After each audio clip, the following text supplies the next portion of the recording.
बिहार के जो 14 करोड़ लोग हैं उनके आत्मसम्मान का सवाल है। फुटबॉल है जी, हैं? वोट ले लीजिएगा और जब मन करेगा तब लतिया दीजिएगा। नीतीश कुमार जी 5 साल में 3 बार मुख्यमंत्री बन सकते हैं,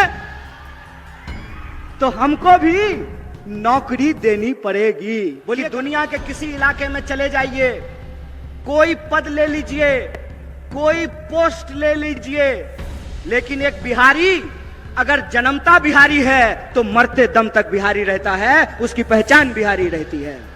बहुत खुशी की बात है कि कर्पूरी ठाकुर जी को भारत रत्न दिया गया है, लेकिन कर्पूरी ठाकुर जिस समाज के लिए लड़ते थे, जिस समाज के हक और अधिकार के लिए लड़ते थे, उनके बच्चों के भविष्य के साथ खेला जा रहा है। उनकी नौकरियां समाप्त की जा रही है, उनकी नौकरियां छीनी जा रही है, किसानों को उनके फसल का दाम नहीं दिया जा रहा है। 14.5 लाख करोड़ अगर प्रधानमंत्री के दोस्तों का कर्जा माफ किया जा सकता है, तो बिहार के भीतर भी मखाना उगाने वाले, मक्का उगाने वाले, धान उगाने वाले, गेहूं उगाने वाले और सब्जी उगाने वाले किसानों का कर्जा माफ करना पड़ेगा। बोलिए, गलत बोल रहे हैं कि सही बोल रहे हैं? आपको ईडी से थोड़ी डर लगता है। अरे आप लोग तो ईमानदार लोग हैं। आपके घर पे अगर इनकम टैक्स वाला आ जाएगा तो उल्टे उसको चाय पिला करके जाना पड़ेगा। मोदी जी कहते हैं मोदी जी की गारंटी है।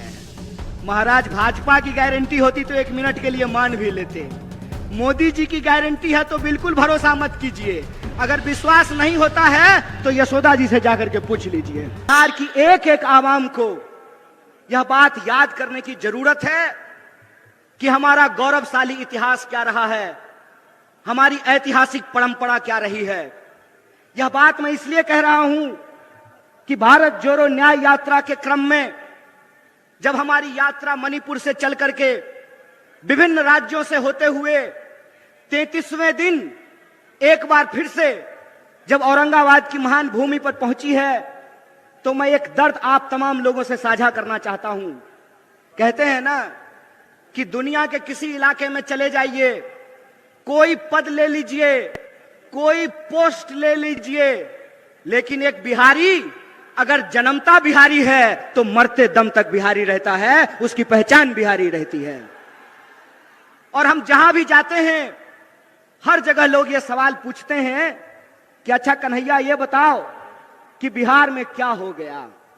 सवाल ये है कि बिहार में रहने वाले जो 14 करोड़ लोग हैं, चाहे वो किसी भी जाति के हों, चाहे वो टीका लगाने वाले हों या टोपी पहनने वाले हों, किसी भी धर्म के हों, किसी भी संप्रदाय के हों, किसी भी बोली को बोलने वाले हों, चाहे वो मगही बोलते हों, भोजपुरी बोलते हों, मैथिली बोलते हों, अंगिका बोलते हों, कोई भी भाषा बोलते हों, बिहार के जो 14 करोड़ लोग हैं उनके आत्मसम्मान का सवाल है।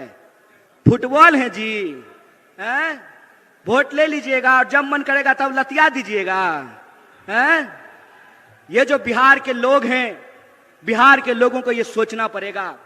महज अपनी कुर्सी के लिए, महज अपनी राजनीति के लिए, महज अपने चुनावी गुनागणित के लिए बिहार के भविष्य को अंधकार में धकेला जा रहा है। इसीलिए मैं बिहार के नौजवानों से खास करके ये अपील करना चाहता हूं। दोस्त, एक बात याद रखिएगा, ये लड़ाई किसी पार्टी को सत्ता में लाने की नहीं है। ये लड़ाई इस बात की है कि अगर हम इस देश के नागरिक हैं तो हमारा हक इस देश के दूसरे नागरिकों के बराबर है कि नहीं है। लड़ाई इस बात का है कि अगर इस देश में गृह मंत्री का बेटा कौन है, बोलिए ना जी, आपको ईडी से थोड़ी डर लगता है। अरे आप लोग तो ईमानदार लोग हैं। आपके घर पे अगर इनकम टैक्स वाला आ जाएगा तो उल्टे उसको चाय पिला करके जाना पड़ेगा। आपको घबराने की जरूरत नहीं है। डरे वो, घबराएं वो जो बेईमानी किए हो, जो ईमान से जीते हैं, उनको डरने और घबराने की जरूरत नहीं है। तो मेरा सवाल यह है कि इस देश में अगर गृह मंत्री का बेटा बीसीसीआई का सेक्रेटरी बन सकता है, इस देश में अगर एमपी लोग 5 साल के लिए बन सकते हैं, एमएलए 5 साल के लिए बन सकते हैं, नीतीश कुमार जी 5 साल में 3 बार मुख्यमंत्री बन सकते हैं, तो हमको भी नौकरी देनी पड़ेगी। बोलिए गलत बोल रहे हैं कि सही बोल रहे हैं? सही बोल रहे हैं ना? अगर यहां बैठे हुए हैं हमारे नेता आदरणीय जयराम जी, 6 साल के लिए सर आप एमपी बनते हैं और आपको पेंशन भी मिलता है राज्यसभा में, तो आपको अगर पेंशन मिलता है तो देश की रक्षा में खड़े ये जो सिपाही हैं वर्दी पहन करके सामने खड़े हैं, आपको पेंशन मिलना चाहिए कि नहीं मिलना चाहिए? बोलिए, मत डरिए गृह मंत्री से, डरने की जरूरत नहीं है। इसीलिए मैं कहता हूं ये न्याय की बात है। न्याय की बात यह है कि अगर इस देश में प्रधानमंत्री के चंदादाताओं का 14.5 लाख करोड़, कितना? 14.5 लाख। बाबू रे सुन्ना बिठा के देख लेना कि क्या को सुन्ना बिठाना पड़ेगा 14.5 लाख में। 14.5 लाख करोड़ अगर प्रधानमंत्री के दोस्तों का कर्जा माफ किया जा सकता है, तो बिहार के भीतर भी मखाना उगाने वाले, मक्का उगाने वाले, धान उगाने वाले, गेहूं उगाने वाले और सब्जी उगाने वाले किसानों का कर्जा माफ करना पड़ेगा। बोलिए गलत बोल रहे हैं कि सही बोल रहे हैं? कॉर्पोरेट का कर्जा माफ कीजिएगा और किसान का कर्जा माफ नहीं कीजिएगा। बीसीसीआई का सेक्रेटरी बनेगा गृह मंत्री का बेटा और हमको जो है ठेके का नौकरी दीजिएगा। मंत्री बनेंगे 5 साल के लिए, प्रधानमंत्री बनेंगे 5 साल के लिए और अग्निवीर योजना के तहत हमको 4 साल का नौकरी दीजिएगा। 4 साल का नौकरी दीजिएगा और उसमें देश की सेवा करते हुए अगर हमारी शहादत होती है, हमारी जान जाती है, तो हमको शहीद का दर्जा नहीं दीजिएगा। हमारे घर से लोग फौज की नौकरी करते हैं, बेल्ट की नौकरी करते हैं, हमारे घर से लोग शिक्षक की नौकरी करते हैं, पुलिस की नौकरी करते हैं, खेती करते हैं, मजदूरी करते हैं। इसीलिए हम मंच पे खड़ा होकर के राजनीति नहीं करते हैं, न्याय और हक की लड़ाई लड़ते हैं। ये बात याद रखिएगा। और उसी न्याय की, हक की लड़ाई में मैं बिहार के नौजवानों से एक अपील करना चाहता हूं। दोस्त, घबरा करके आत्महत्या करने की जरूरत नहीं है। हम वो धरती हैं जहां चंद्रगुप्त पैदा हुए थे और मौर्य साम्राज्य ने सिकंदर तक को चुनौती दिया था। हम वो धरती हैं जहां हम सत्य और अहिंसा का पाठ भी पढ़ाते हैं। तो हमारे यहां दशरथ मांझी भी पैदा हुए कि एक छेनी हथौड़ी से पहाड़ काट करके रास्ता बना दिया था। हम उस बिहार के लोग हैं। इसीलिए मैं अपने बिहार के आदरणीय निवासियों से, नागरिकों से एक अपील करना चाहता हूं। आपको फैसला करना पड़ेगा, आपको तय करना पड़ेगा कि आप अन्याय के साथ खड़े हैं कि न्याय के साथ खड़े हैं। बोलिए, आप लोग न्याय के साथ खड़े हैं? इतनी जोर से आवाज लगाइए कि सत्ता को घबराहट होने लगे, उनको यह एहसास हो जाए कि बिहार एक बार फिर से इस देश में क्रांति के लिए, बदलाव के लिए तैयार है। उनको घबराहट हो जाए कि उनका जो फूट डालो राज करो की नीति है, वो फूट डालो राज करो की नीति नहीं चलने वाली है। और ये फूट डालो राज करो की नीति क्या है? टीवी खोल करके देख लीजिएगा। भाई लोग, आपसे कोई शिकायत नहीं है। हमको मालूम है कि जो लोग मीडिया में नौकरी कर रहे हैं, उनके पिताजी प्रधानमंत्री नहीं है, गृह मंत्री नहीं है, मुख्यमंत्री नहीं है। वो साधारण परिवार के लोग हैं। लेकिन जो मालिक हैं, वो मालिक इस देश के 140 करोड़ लोगों के साथ बेईमानी करने के लिए तैयार हैं। आप टीवी खोल करके देख लीजिए। टीवी आपका रिचार्ज कराया है आपने, रिचार्ज भरवाते हैं आप, लेकिन जब आप टीवी खोलेंगे तो आपके खिलाफ दिन भर बात की जाएगी। मैं आपको याद दिलाना चाहता हूं, कितना ढिंढोरा पीटा गया। ढिंढोरा पीटा गया ना कि कर्पूरी ठाकुर जी को भारत रत्न दिया गया है। बहुत खुशी की बात है, बहुत खुशी की बात है कि कर्पूरी ठाकुर जी को भारत रत्न दिया गया है।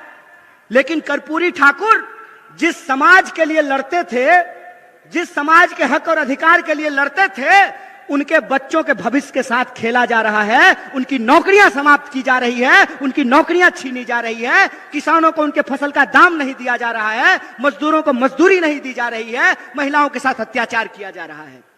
आप टीवी खोल करके देख लीजिएगा। बड़ा बड़ा दावा किया गया, क्या कहा गया कि चौधरी चरण सिंह जी को भारत रत्न दिया जा रहा है। डॉक्टर स्वामीनाथन को भारत रत्न दिया जा रहा है।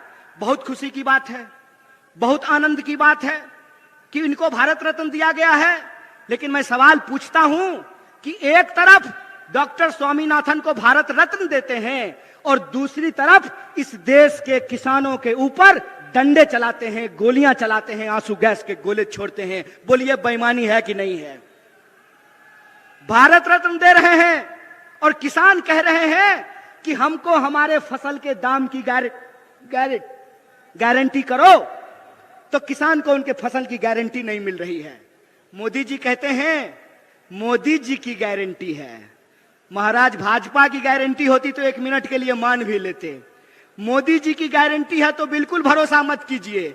अगर विश्वास नहीं होता है तो यशोदा जी से जाकर के पूछ लीजिए। गारंटी लिए थे ना जी। अच्छा, यहां पे भी बहुत सारे लोग बैठे हुए हैं, ब्याह शादी हुआ होगा, हमारा तो नहीं हुआ है। तो हिंदू रीति रिवाज से अग्नि को साक्षी मान करके 7 फेरा ले करके, हिंदू रीति रिवाज से अग्नि को साक्षी मान करके 7 फेरा ले करके 7 जन्म का वादा निभाने का गारंटी लिए थे ना मोदी जी। किए पूरा? भाग गए ना छोड़ के? कोई गारंटी नहीं है इस आदमी का। इस आदमी का एक ही गारंटी है कि इस देश की धन संपदा को लूट करके अपने दोस्त के खजाने में पहुंचा देंगे। एक ही गारंटी है कि रेलवे बेच देंगे, एयरपोर्ट बेच देंगे, पोर्ट बेच देंगे, सड़क बेच देंगे, नदी बेच देंगे, खदान बेच देंगे, और इस देश के जो आम लोग हैं वो नौकरियों के लिए दर दर तड़पेंगे, दर दर भटकेंगे। और जो भी गारंटी इन्होंने कहा था, मैं आपसे पूछता हूं कि कौन सी गारंटी पूरी हुई है? बोलिए। 15 लाख आपके खाते में आया? 15 लाख खाते में आया? 2 करोड़ नौकरी मिली? महंगाई कम हुआ? काला धन आया? तो कौन सा गारंटी पूरा हुआ है जी? कौन सा गारंटी पूरा हुआ है? मंदिर बनाने का? एक बात बताइए, मंदिर की बात चली है तो मैं भी एक बात कहना चाहता हूं। मेरा जन्म मिथिला की पावन भूमि पर हुआ है और मिथिला के लोग यह बात जानते हैं कि मिथिला की धरती माता जानकी की धरती है।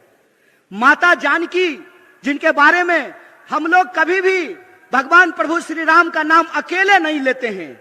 जब भी बोलते हैं तो क्या बोलते हैं? बोलते हैं सियापति रामचंद्र की जय। बोलिए, बोलते हैं कि नहीं बोलते हैं? देखे हैं राम जी के साथ फोटो सीता जी का? एक फोटो बता दीजिए, एक भी फोटो देखे हैं सीता जी का राम जी के साथ? पहले हमारे घर में दादी जब कैलेंडर लगाती थी तो उसमें फोटो होता था भगवान प्रभु श्री राम का, सीता जी का, लक्ष्मण जी का और हनुमान जी का। होता था कि नहीं होता था? हनुमान जी, सीता जी, लक्ष्मण जी कोई फोटो में नहीं दिख रहे हैं। मतलब यही होता है कि जिनको धर्म का मतलब नहीं मालूम होता है ना, तो जब वो धर्म का पाखंड करते हैं तो उनसे गलती हो ही जाती है। क्योंकि धर्म का मतलब होता है धारण करना। धर्म बना है संस्कृत के धृत धातु से, जिसका अर्थ होता है धारण करना। अगर आप धार्मिक हैं तो आपके अंग अंग से धर्म फूटता है। और मैं रामचरितमानस को कोट करना चाहता हूं। रामचरितमानस में तुलसीदास जी ने क्या लिखा है? गोस्वामी तुलसीदास ने लिखा है, रावण रथी विरथी रघुवीरा। मतलब रावण रथ पर सवार है और भगवान प्रभु श्री राम पैदल चल करके आ रहे हैं। बताइए आज की तारीख में रथ पर कौन सवार था? कौन सवार था रथ पर? रथ पर सवार थे अधर्मी लोग, रथ पे सवार थे अन्यायी लोग, रथ पे सवार थे इस समाज को बांटने वाले लोग, रथ पर सवार थे इस समाज में नफरत फैलाने वाले लोग। इसीलिए बिहार के वासियों से कहना चाहता हूं, ए मेरे दोस्त, बिहार का धर्म है, बिहारी होने का धर्म है अपने हक और अधिकार के लिए संघर्ष करना। बिहारी होने का धर्म है कि 1942 में जब भारत छोड़ो आंदोलन हो रहा था तो बिहार का चप्पा चप्पा ब्रिटिश साम्राज्य के खिलाफ लड़ रहा था। इसीलिए मैं बिहार के आम आवाम से अपील करना चाहता हूं कि अगर इस देश में आप बदलाव चाहते हैं कि नहीं चाहते हैं?